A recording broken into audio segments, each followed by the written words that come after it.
Thank you so much. And thank you, everyone. Today, it's my absolute pleasure to, welcome this wonderful panel of amazing ladies. I am Shujata Chatterjee. I am the founder of Twirl Store. And we here, as a panel, we represent women leaders who are all designing a sustainable future, a sustainable world.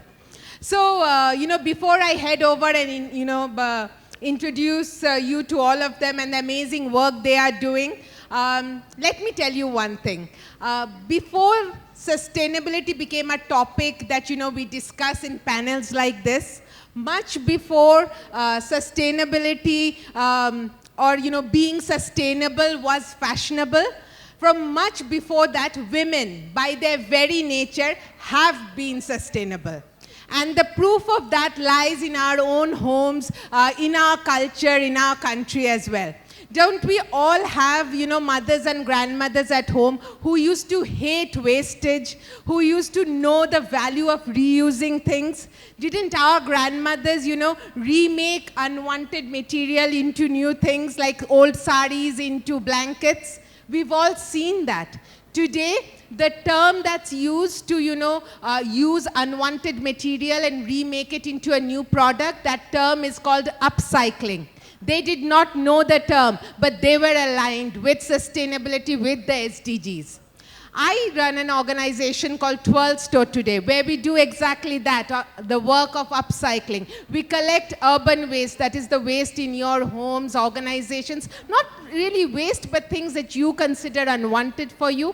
We collect all that, and then we remake that into a new range of products, like bags, accessories, gift items, for corporate gifting, for organizations, for individuals. And we're a social enterprise, so the entire work is done by the rural women, giving them a source of livelihood as well. So today we are an award-winning social enterprise doing this work. But the inspiration has come from the women who've started this journey long before us. And today, being the founder of this all-girls organization, Twirl Store, I sincerely see this every day, and I believe it from the core of my heart, that women know the importance of sustainability. They have the right ideas, and they have the capability to implement it. So if we want a sustainable world, a more sustainable world, women not only have to be part of it, but women have to lead that change. So having said this, I will now, let you interact with my wonderful panelists here. And I'll start with Debjani, because Debjani, I know, like me, you also believe that, our mothers or, the people we grew up with, they're actually the first people who teach us about sustainability. Good afternoon, everyone. It's really, I feel my favorite tagline is, I am blessed.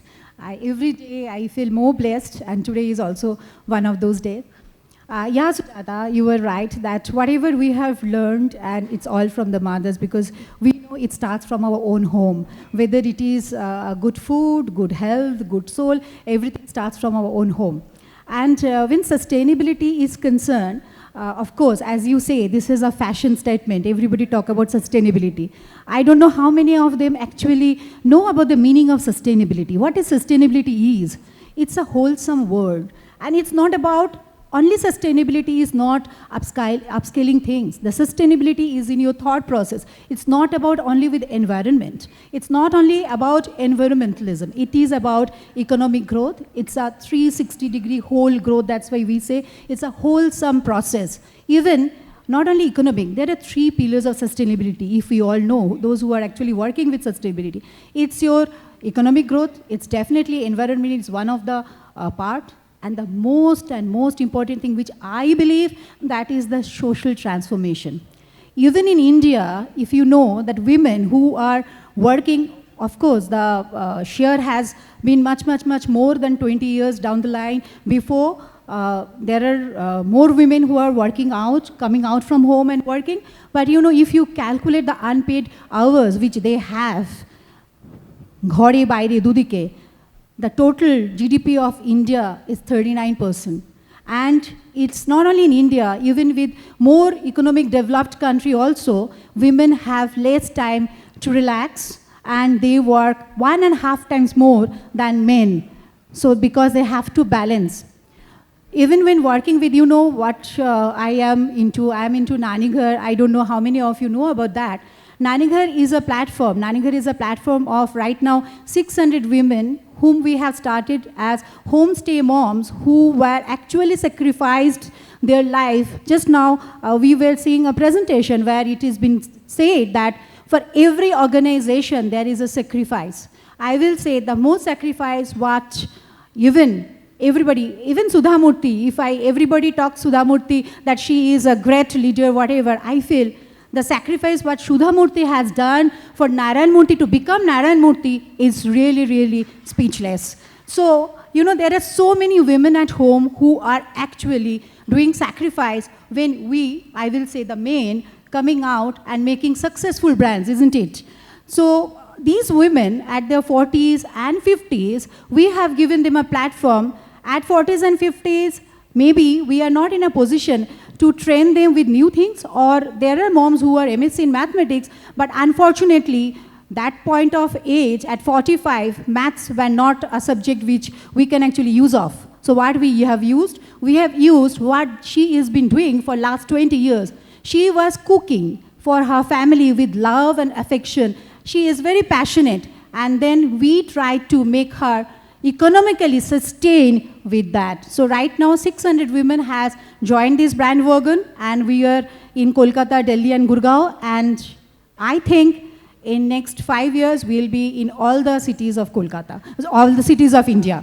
Thank you so very much, Sujata. Amazing, Debjani, and you know, driving sustainable food with women. And I think this is the beauty of having women leaders, that we naturally want more women to join us in our organizations. I have an all-women's organization. You have an organization built with women around you. And but staying on the topic of food, coming over to Vidhi, sustainable living is important, right? You know, it's not just about sustainability in our organizations. We have to be first sustainable in our, you know, choices and lifestyle, right? Absolutely. Choice is a very important word that you used, and I want to tell you all that this year is a testament to making that choice. In my profession, in my clinic, in this country, women who are daughters, mothers, wives have made a choice, and the testament to that choice is the Padma Shri of this year is the Millet Man of India, Kaddar Wali. We are in the International Year of the Millets. So the choice that we make, I want to tell you, just a 6-month-old, when a mother chooses to give a ragi porridge to that child, earlier it was just rice, but today we've branched out to ragi, we have jowar, all of these millets, simple choices at home every day being cooked. How does it change and make our country more sustainable? This is something important to talk about, because we all say, oh, millets, you know, it's the new rage, but is it a fad? What does it mean? From the smallest farmer who can do more crop rotation, to not having fields where you need standing water, to hardy crops, millets revolutionizes how we see farming and agriculture in India today. We don't need pesticides, we don't need anything that is inorganic. And all of these are key words in sustainability. So just that choice that a mother makes, whether it's for a 6-month-old, her 40-year-old husband, or her 60-year-old mother-in-law, it changes and revolutionizes at the global, international, national stage. And yes, the gut of her growing child, her family, everything becomes disease-free. So I think it's a testament to individual choices, family choices, national choices, and international choices, that we have to make the right choice. And millets, in terms of food, is the right choice that has transformed, made waves, and we can see that at all the national scales. Thank you. Absolutely. I think, you know, you said it absolutely right. It's not about a fad. And as I also started saying, so I work with waste, and it's not fashionable, but it's extremely sustainable. So is it, you know, important to, you know, tell the right stories? Is it important to tell people the correct way, not necessarily the most fashionable or the attractive way? How should we really represent sustainability? Priyanka, I come to you, the storyteller of our panel. Thank you, Shujata. I'll take it from where Vidhi left it. That is talking about choices, the kind of choices that we are making in terms of communication. Globally, 62% of people think that we are talking more about problems around climate change, around sustainability, than we are talking about the solution part of it, how we can creatively fix it. Now, do we really think that we are not talking about solutions? Yes, of course we do. But how? Because when we are talking about solutions, mostly we are doing it in a very data-heavy way, or maybe instructions, preachy instructions like you shouldn't do this, you should do that. But the problem, little issue with human brain is the way we are, since eons, we have been trained, we have been wired to process information. No, we have been wired to process stories. We respond to stories more than information, than instructions. So we are supplying the problem part of the story, but not supplying anything in the solution part. And human brain, because it's wired, it is creating its own story. And the story that it is creating might not be aligned with the story that we want our audience to think about. There is a gap. And that's why we are talking about cooking. We are getting a half-baked, half-cooked story, half-baked storytelling. So how to bridge this gap?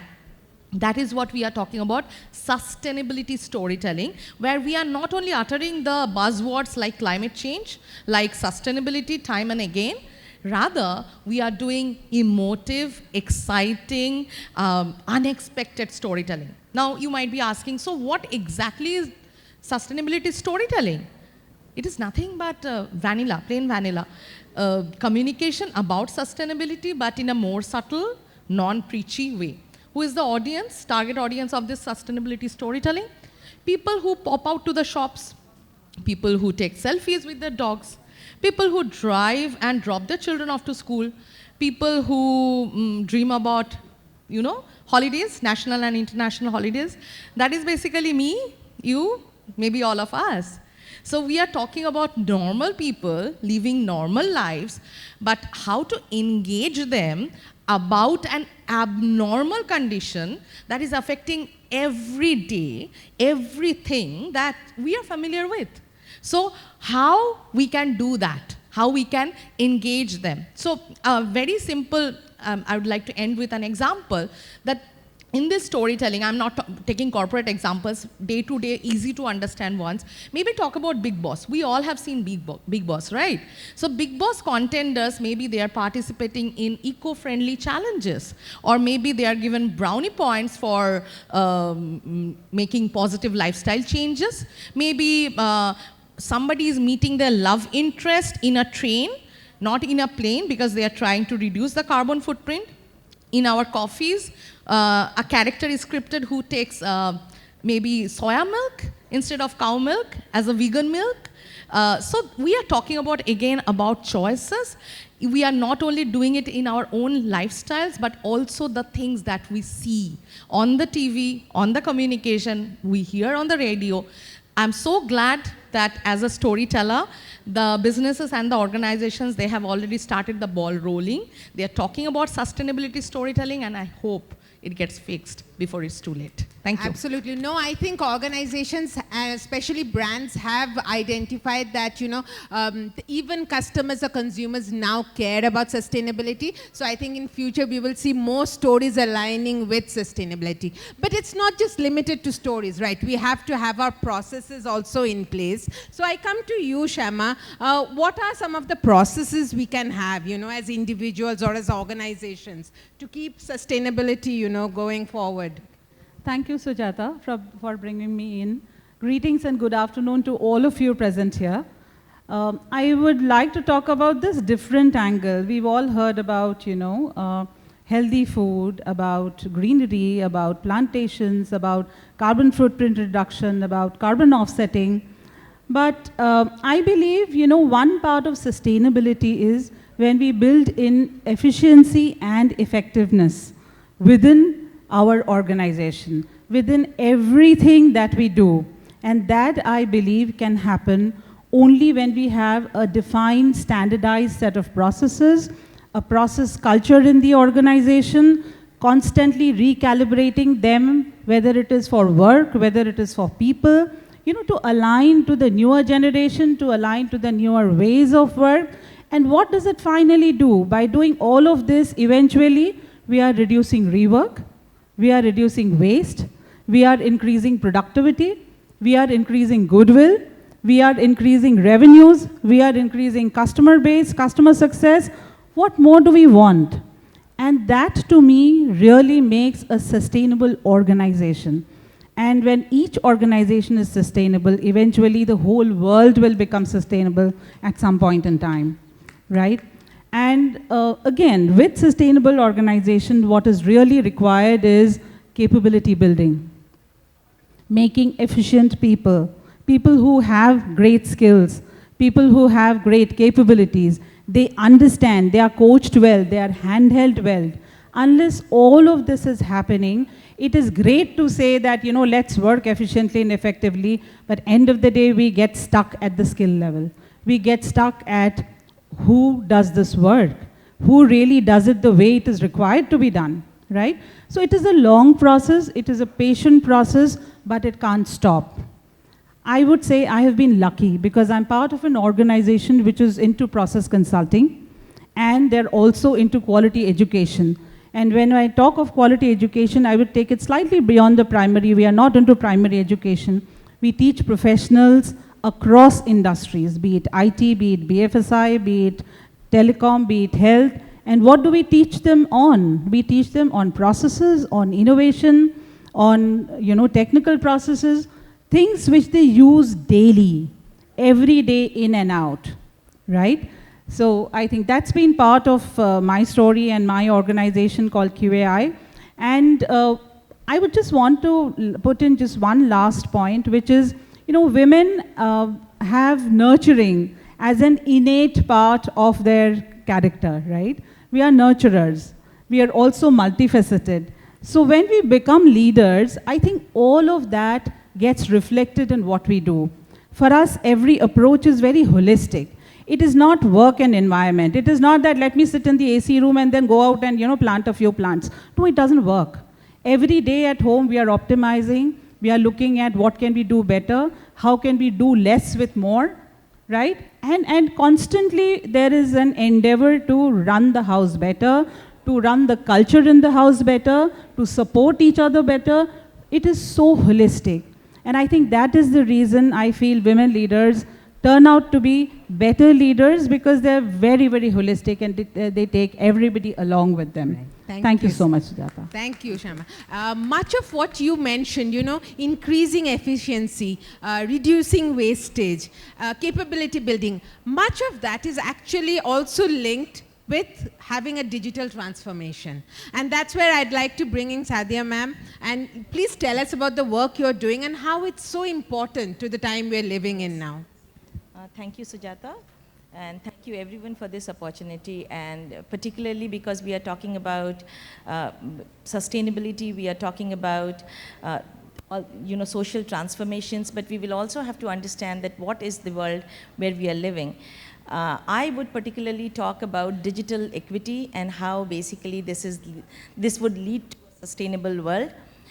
Because this is with a lived experience. I'm now heading a program which is building the government systems on digital transformations, bringing all of these public services on one single platform, online platform, and available through a single window to all of the people. The basic idea is to take all these services, all these schemes, all the programs of the government, which is for citizens, should reach everyone. The access should be there, which is not there. And who you know, fails to reach there is basically women.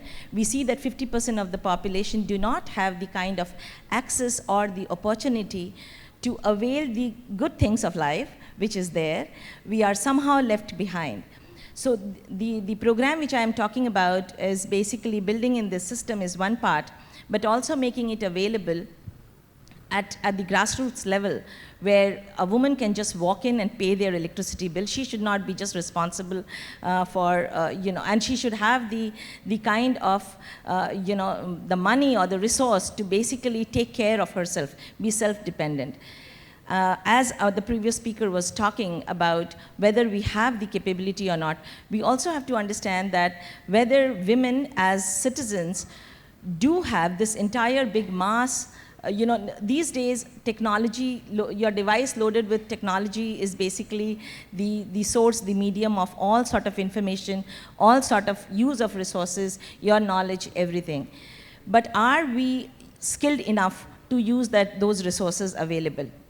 This platform in which I have developed, and it would be good to also know the thoughts from you all, that how to make it more easy and accessible for everyone. Because though we are building it, we know that the greater chunk of these facilities go to the better half, of the population what we have, which are the men. They are more resourceful, they can have access to it, whereas the women are left behind. So how to make it more accessible, uniformly available for everyone to use these facilities, these resources. And one of the ways we are doing it is by making digital kiosks at the grassroots level, where anyone can walk in and get in these, the government programs, government schemes, have access to it free of cost.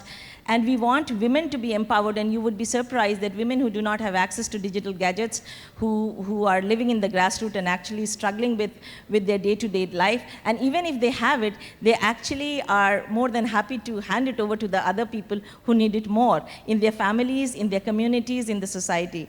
So, like these digital kiosks which we have built are available in the grassroots level. People can walk in. Women particularly, and we have noticed that who are not digitally equipped, neither empowered enough, they can walk in and avail these services free of cost. And we see that most of the time, it is the women who are coming looking in for help, the assistance. So these kiosks actually help them, assists them free of cost to avail all these governmental services. And this is one part of the job, but here I would also want to bring in that unless we understand why digital equity is important, why all these resources which is available should reach to every person, every citizen of the country, of the world. Otherwise, we would not be able to make a sustainable world. And if we are not able to make a sustainable world, it would be disruptive, which would not be good for anyone. So, in that goal, with that objective, if we move in a direction where we make all our resources available to the other half, which is the women, then only the world will move towards a more sustainable side. And we would need each other's help for it, and we need to assist each other. And in this era of digital transformation, I think, I think these are our small steps, but these would actually be helpful to all of us. Thank you. Thank you so much, Nadia ma'am. And just taking it from there, taking empowerment and sustainability to the grassroots level also involves, tackling some issues we don't want to talk about. And that's where I want to bring in Namrata to tell us about the work you're doing. Thank you, Sujata Di, and a very good afternoon to everybody. So, yes, I heard here sustainability in all aspects, sustainability in living, sustainability in food, but we work in a slightly different topic, which is tabooed and not spoken of easily. It comes every month for a woman, but yet it is not discussed at a household level, it is not told to fathers, it is not told to brothers, and even to friends. So we work on menstruation. Now, sustainability and menstruation, how is that possible? So we in this world are quite privileged to get access to different kind of sustainable products. There are menstrual cups, there are reusable cloth pads, many things which we can, like on a point, we can order in Amazon and can use and get the knowledge. But what about the girl who lives in a remote bordered village of West Bengal, say, where the nearest town is even 12 to 15 kilometers away?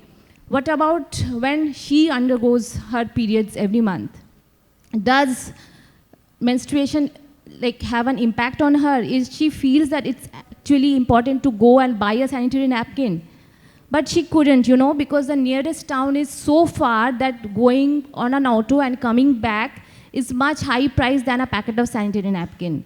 So what she does, she resorts to unhygienic means of clothes or other things, which is absolutely unsafe for her. So as an organization, we pick up those communities which are very remote, which are not accessible, and people do not have any knowledge on menstruation. We pick up those communities. We create a behavioral change. We involve the men of the community because, unless and until the men are educated about the fact, about the knowledge, the women cannot take decisions. So we pick up the community, and also we train women in making those reusable cloth pads in-house, so that whenever they get their periods, they can use it easily, and it is just available round the corner. And they do not only use it, they also sell it and make a livelihood out of it. So we are transforming villages like this in West Bengal, and we aim to do so in much more areas in West Bengal as well as in India. Thank you Thank so you. much, Namrata, for the work you're doing. And as I keep telling you, it's only possible because we have such amazing women leaders who are showing us the way. Tell us more about women leaders, Tulika, who are really showing us the way in sustainability and why it's so necessary.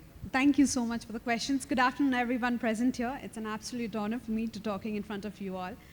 So talking about women leaders in the world of sustainability.